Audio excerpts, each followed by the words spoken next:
today is another of our PhD students. This is Rob Campbell-Roscoe, who's going to be reading a spoken word poem about England and walking.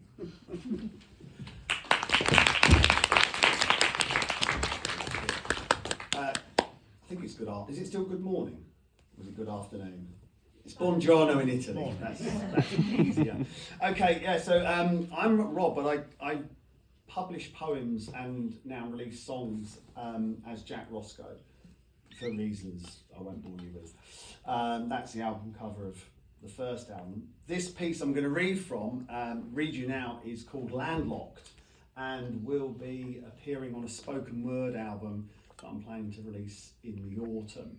The only content warning I can offer you is if you are a member of the landed gentry, I'm hoping you'll be offended. It has a little epigram, I think that's the right word, from Winston Churchill, The Birth of Britain, A History of the English-Speaking Peoples, Volume 1. The Norman days are far more definitely than in Saxon, the governing class is a landowning class.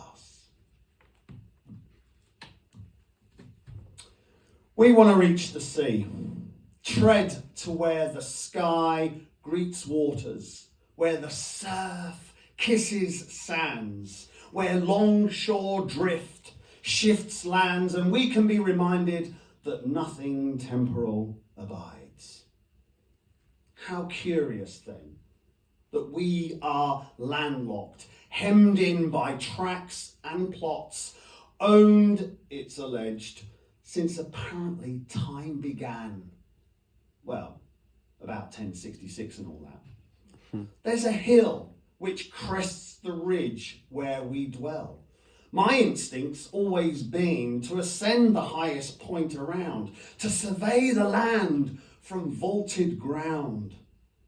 Yet this moor is off limits, strictly kept, a private garden for a southern duke, whose wealth began when William stole the whole of the realm and carved out chunks to lackeys, one of whom, the head huntsman, Le Grosvenor, fat and bulging, got most of Cheshire and beyond for the stolen conquest, the grandest automatic theft this country's seen, a nation grabbed by king and baron that's largely remained through 10 centuries with accumulation and interest compounding wealth.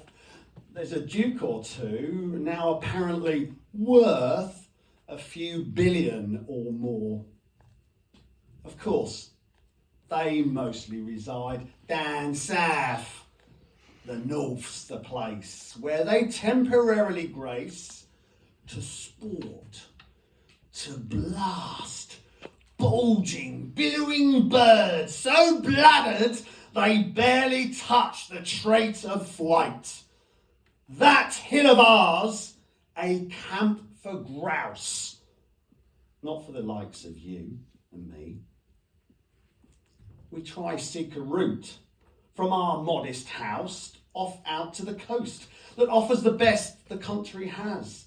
But every time we seem to plot away, a fence, a sign sends us away. Keep out! Private! Trespassers will! No public right of way! MOD, C of E, Crown, Duke, Earl, Limited this, PLC that, all constrict.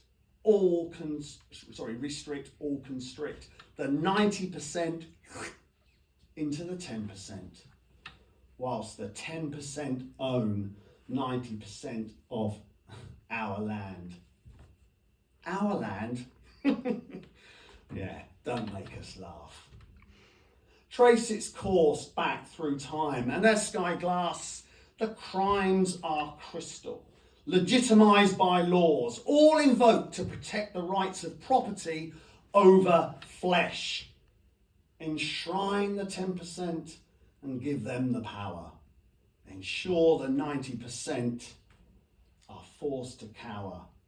Protest, be arrested. In times past, transported or worse. Once again, that power proscribes and lies snares and traps to prohibit legitimate demands.